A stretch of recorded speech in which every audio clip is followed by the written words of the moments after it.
and players smiling. But Michael Jordan is not only the best basketball player, but he's the most exciting basketball player to ever play. Tatum fires away, pumps it in, 51 for Jason Tatum. The Big Three NBA podcast is powered by PrizePicks and the Game Time app. Hello, people. Welcome to another edition of the Big Three NBA podcast. I'm Sherrod Blakely, and I'm joined by the man, the myth, the legend, James Edwards of The Athletic, covering the now kind of mighty New York Knicks. James, how you doing, brother?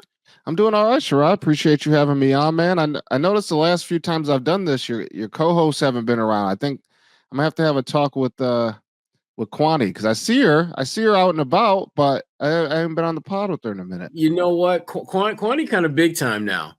Is she? I'm just glad I can get her for like 25, 30 minutes on the podcast now, because to me, Kwani is like the female equivalent of what me and some of the fellas used to call going from ashy to classy. Yeah. Because right now, Kwani is very classy. But Yes. there was a time when she wasn't quite as classy as she is now. Lots of opportunities coming her way, and she is making the most of them, no doubt. And when you talk about making the most of opportunities, what about those New York Knicks?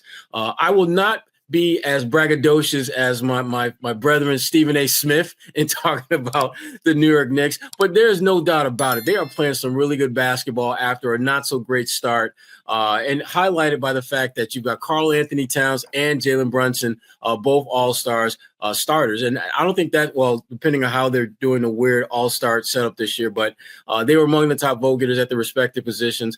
What is it about those two guys that has allowed them to not only put up big numbers, obviously, but also have those numbers lead to success in terms of wins and losses from your perspective? Yeah, I mean, those two have been the driving force of this. The Knicks in themselves have been a weird team this year, and we'll get into that, I'm sure. But, I mean, those two are great complements to one another. You got Jalen Brunson, who's one of the best pick-and-roll guards in basketball and was pre-Karl-Anthony Towns, and then the addition of Karl-Anthony Towns, one of the best spacing big men, not only just in basketball, but make the case all time. And you put them together and they join forces, and you're seeing the Knicks reap the benefits offensively. Certainly those two have had a great chemistry. I think it's even flourished sooner than most people thought. I think they're among, if not the top, they're among the best pick and roll duos in basketball. They're both just two very talented players who can make shots from all over the floor.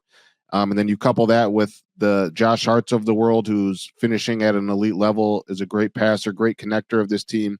Mikal Bridges, who has had a up and down start to his Knicks tenure, but has carved out his role and settled into his role, and is another guy that can space the floor. And same with OG Anunoby. So they have the pieces around those two that complement them well. But they're both just two very talented basketball players who can put the ball in the hoop from anywhere.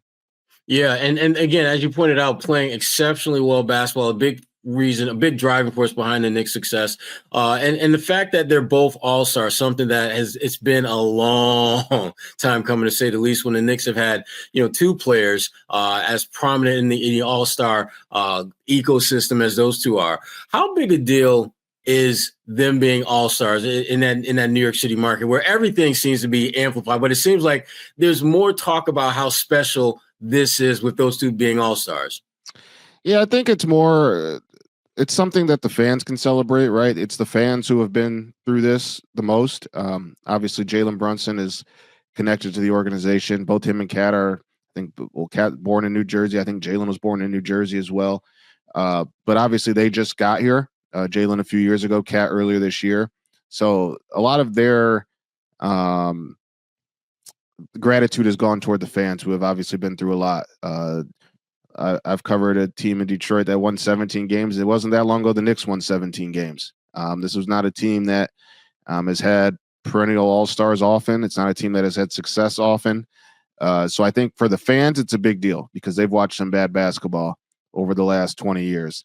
And obviously for those two guys with different stories, right? Jalen Brunson, a second-round pick, and has found his way to the NBA mountaintop in terms of individuality. And then Karl-Anthony Towns has lived up to the hype of being a number one pick. So those two guys don't take this for granted. But it's certainly something that I think it's a bigger deal amongst the fans because they've gone through a lot. I think it's been 50 years since the Knicks had two starters in the same All-Star game. So that stat alone says how rare of a feat it's been around these parts.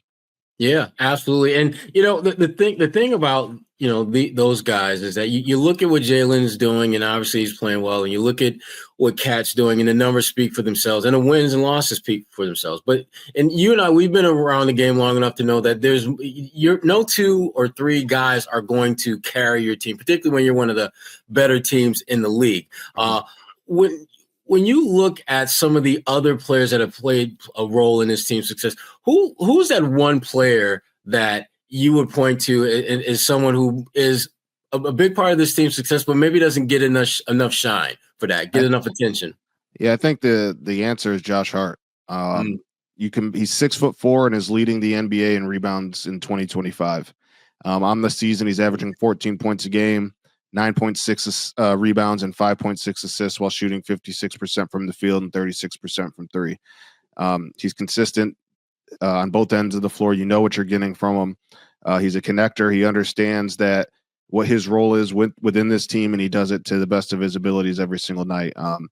I thought there was a world where Josh Hart, not where he makes the all-star team, but I think there should have been more consideration for that, just given the numbers that he has and the success the Knicks have in terms of record. And he's been phenomenal for them in terms of just steadiness and knowing what you're going to get when you have Cat and Brunson. Teams are going to look to take those guys away every single night, and more often than not, they're going to do what they do, but they're going to be the game plan every single night. And then OG and Mikal have both gone through their ups and downs this year. Josh has kind of been the steady presence. So I think he's had a tremendous season, maybe the best of his career, and another guy that I thought that wouldn't make the all-star team, but definitely considered more shine in that regard than I think the national narrative was around him.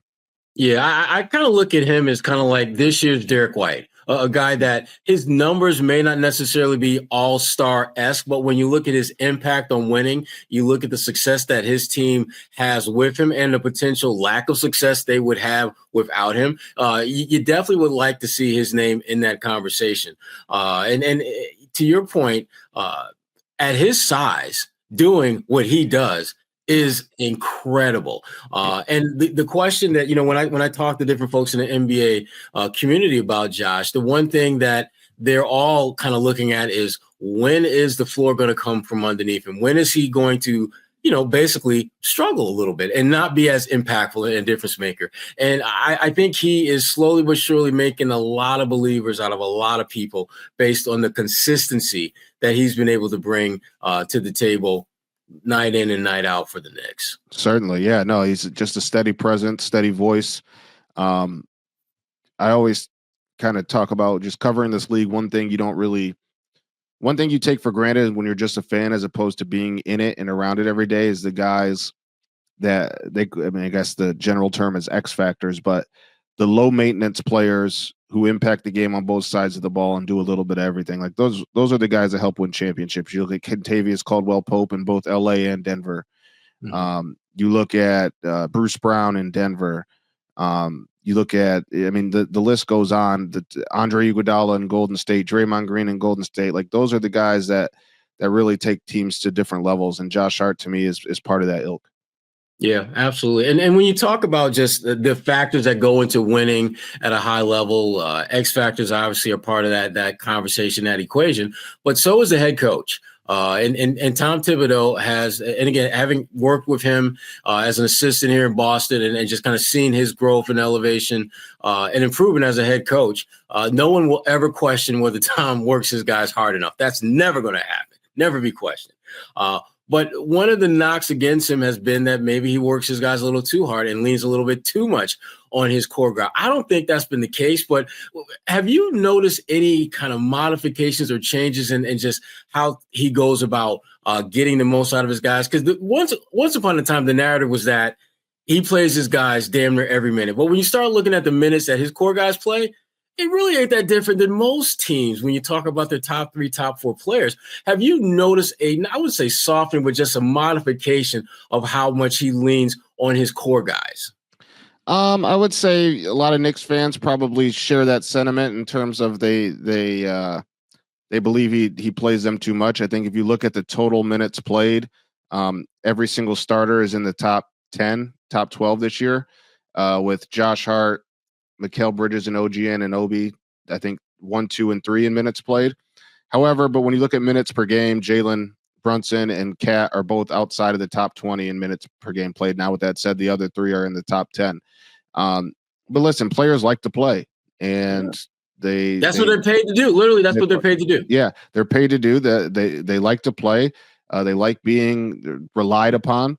And I think Tibbs over the last few games has leaned on his bench a little bit more too, to give credit there. But yeah, I think it's just like people know what they sign up for when they're with Tibbs. Like he plays his best players, and if you ask any kind of star level player that he's ever had, you never hear a bad word about him. He gives those guys the freedom, and he gives those guys the keys. And that's why you always hear players say good things. Now, one narrative that I had is before I got here was that they practiced a lot too, but they don't really even practice. Like I just got back from practice, but this is like maybe the second time they've practiced in the last 4 or 5 weeks. If they're not playing, he gives his starters time off. So while most teams, maybe they play their guys 5, 6 less minutes a game, they're also probably practicing once or twice a week. I wouldn't say that is the case here in New York. So, listen, the players always, at the end of the day, how do the players feel about it? You never hear a player say a bad thing. Yeah, and I can tell you right now, having covered the league for a really long time, if you give players the option of either having days off from practice or, playing, a few, having their minutes per game modified, they're going to take them damn days off from practice. Yeah. As much as, because players, again, there's a reason why they call it playing the game versus practicing. They want to play. They don't want to practice. They get paid to play, not pay. They're game checks, not practice checks, as Josh said. Exactly. And before we go any further, I want to just give a quick shout out to our sponsors, Prize Picks, which is the best place to get real money sports action with over 10 million members and billions of dollars in awarded winnings. Prize Picks has made daily fantasy sports accessible to all. You just pick more or less on at least 2 players for a shot to win up to 1,000 times your cash. Run your game all season long on Prize Picks, which is America's #1 daily fantasy sports app. The big football game is coming up, and it'll be here before you know it. And don't miss out on opportunities to get in on that through Prize Picks, which, again, is the best place to win cash while watching the big game. Prize Picks is also giving away a free pick for the big game where one of the starting quarterbacks will only need to throw for 1 yard to win. If you're correct on at least one more stat projection, you can win real cash. As a Philadelphia Eagles fan, I'm not as confident as I wish I was that my quarterback will get me 1 yard because physically speaking, he ain't quite where he is used to being. That's another story, another day. Bottom line is, with Prize Picks, check out the promos tab to tail any of our super sweet Millie winners big game lineups. If you tail a lineup that goes 3 for 3, you can win a split of $1 million in promo funds. So how do you get in on this? First, you have to sign up today and get $50 instantly when you play $5. You don't even need to win to receive the $50 bonus. It's guaranteed. And again, we also have Taco Tuesdays, which every Tuesday Prize Picks discounts certain player projections of 25% to provide even more value for a lineup. Prize Picks is the best way to win real money this season, whether we're talking football or basketball. And again, how do you get in? Again, download the app today. Use the code CLNS to get $50 instantly after you play your first $5 lineup. That's use the code CLNS to get $50 instantly after you play your first $5 lineup. Prize Picks, run your game. And James, we are going to run ahead and talk about that team that's a couple games ahead of the Knicks in the standings. That would be the Boston Celtics. Mm-hmm. And we'll talk more about this later, but how do you see that matchup looking as we get deeper into the season? Because, I mean, there's no question about it that both of these teams are very different now than they were in that season opener, which, again, I don't think the Celtics put a whole lot of stock into what happened then, and I certainly don't believe the Knicks do either. What are some of the differences that you've seen from, you see the Knicks up close, but when you watch the Celtics, how do they look different, if at all, from what you saw at the start of the season? Yeah, I mean, obviously they came out of the gates with a ridiculous shooting variance. That's dropped a little bit, but my view of the Celtics is this is a team that has done it all. They've gotten to the mountaintop. They're usually in that conversation every single year, but now they finally did it. And the first season after doing it, they don't necessarily look to have that same hunger and same urgency in the regular season, and that's okay. I don't feel any different about the Celtics' chances to win a championship after this bit of a rough patch than I did before it. This is a team that's looks ready to get to the playoffs, that I believe will turn it on when they get to the playoffs. And their continuity is what sets them apart. Them and Cleveland is what sets them apart from New York. Guys that have played together for multiple years and have kind of been through things with one another. So, yeah, I mean, Boston, obviously they're going through a rough patch. They're not shooting it as well consistently as they were at the beginning of the year. They've had some defensive stuff here and there, but it's certainly a team that I don't worry about. As for New York, they're a weird team. I know people look at the record and they think this is like they've been just killing everybody. It's not necessarily the case. They're 9-10 versus seeds 1 through 10 in the East. They're 3-5 versus 1 through 10 in the West. They have 29 wins on the season, and they're 13-0 versus the 10 through 15 seeds in the East, and 4-1 versus 10 through 15 in the West. So they are beating the bad teams, and they have a losing record against the good teams. So what do I think the Knicks are a second round playoff team? I do. I think they have the talent to get there. Would I feel comfortable putting money on it? I don't. Until proven otherwise, they have some depth issues. They got to get a lot better defensively. They obviously have improved in areas. I think that their shot making has been a bit more consistent at times. Their defense has shown some improvements here and there, but it's not consistent. They got to figure some stuff out, because as of right now, the playoffs ended today. They're at the 3 seed. It looks like they could play one of Indiana, Detroit, or Orlando or Atlanta. They split the season so far with the Pacers. They're 1-2 against the Pistons. They're 3-1 against the Magic, but the Magic didn't have Paolo and Franz for most of those, and they have a losing record against Atlanta. So they're a team that has a lot to prove, but they have the talent to do it. So we'll see. That's interesting. You're right. I mean, this is the time of year where a lot of teams are just kind of assessing not only, what they're doing record-wise and who they've beaten and who they've not beaten, but also what do they need to do to achieve whatever their ultimate goal is. For some teams, obviously, it's just getting to the playoffs. Other teams, winning a championship. And then for most teams, it's somewhere in the middle there. The trade deadline is going to be here before you know it. How active do you think the Knicks will be, not just in talking, but actually getting a deal done? I think they want to be more active than they will be. Nobody is going to get traded in the starting lineup. They're up against the second apron, and they don't really have the contracts to make a massive move. Mitchell Robinson is the big contract that they have that's technically on the bench, but he hasn't played since. I mean, he's got foot surgery last May and hasn't played since. There's no update on when he'll be back. So, I mean, listen, getting him back healthy is one thing. If that happens, maybe New York's better off keeping him and adding depth and some rim protection that way. But this is a guy that's always hurt.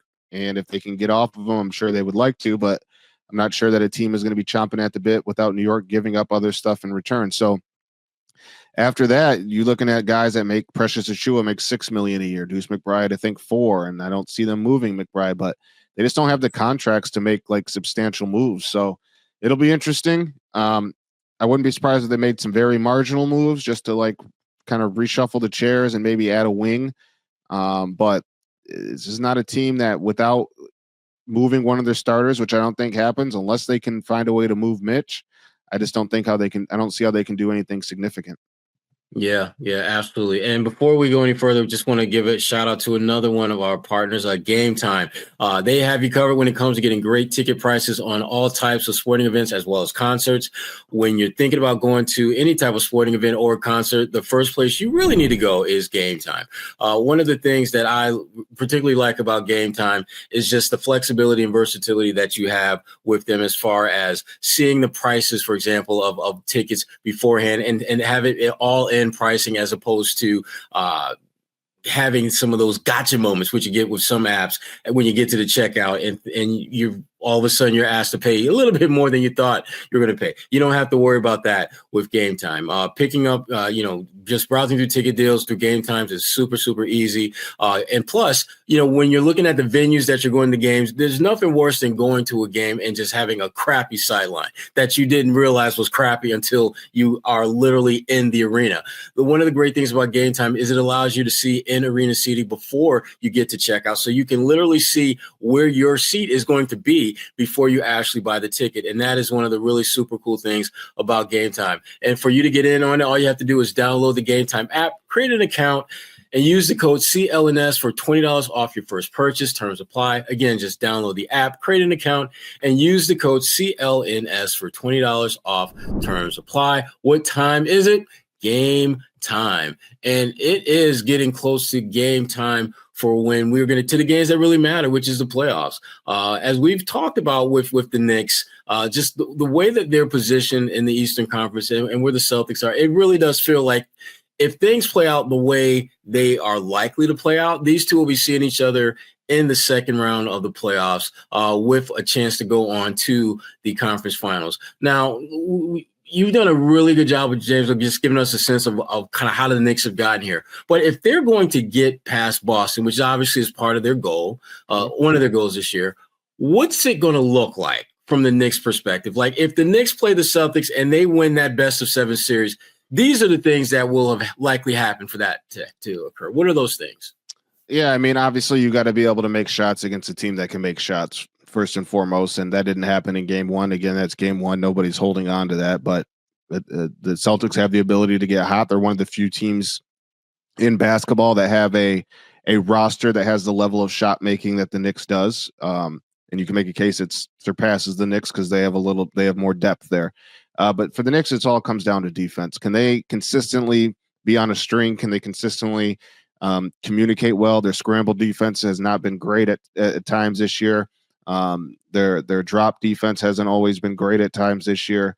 They got to figure it out defensively. I'm not sure that they have the horses to do it without making a move or without maybe the possibility of Mitchell Robinson come back. But they're going to have to find that consistency somehow.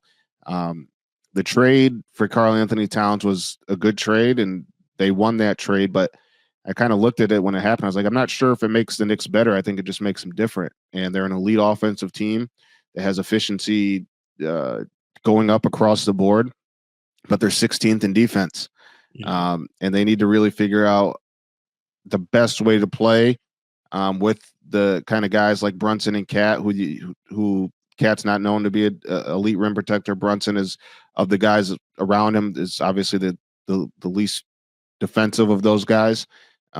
So teams are going to hunt that, and they have to find ways to cover that up. Yeah, I've been pleasantly surprised at how well the Knicks have played. For you, I mean, the point that you bring up was my initial reaction to the trade was that Minnesota won the trade because Minnesota, to me, got dogs in DiVincenzo and Randall. And typically when you're going making deep playoff runs, you're going to win with guys who have that kind of a legitimate, rugged toughness, defensive type of game, and who can also score a little bit because DiVincenzo obviously can get you some buckets, and same thing with Julius, obviously. But I'm curious, like you as well, to see how is this going to manifest itself come playoff time, because that's typically when defenses ratchet their games up. And the one thing I did want to ask you about, I did want to talk to you about defense. And one of the things I'm sure you've probably noticed it, and certainly others have noticed, is that the way games are being officiated now, they're allowing guys to play a little bit more than they used to be, a little bit more physical. Mm-hmm. How much do you think that little tweak in terms of officiating could benefit a team like New York, who maybe doesn't have the more traditional stout defenders, particularly when you talk about Karl and Jalen? Yeah, I mean, I think it's definitely beneficial to somebody like OG Anunoby, who's just somebody who pounces on offensive players. Mikal Bridges, who's going to be utilized as the point of attack defender on most nights, and Josh Hart, who's aggressive, right? Like they can maybe get away with a little bit more, and even in Jalen's case, right? Like he's going to be able to use his arms a little bit more, use his hands a little bit more. So I think it's a team that defensively, like they have some guys, right? But they need to me, the big thing is like communication and and being on the same page and being on a string. You just don't see that enough with this group.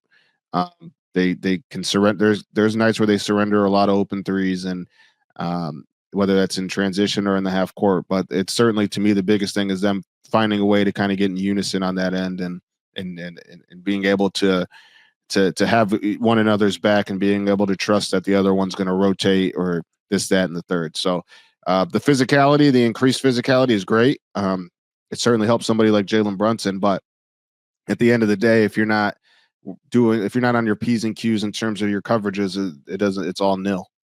Yeah. And that's, when I think about the Celtics and I think about the Knicks, the one area that I think doesn't necessarily get as much I think credence for why the Celtics would be favored is Boston's defensive versatility.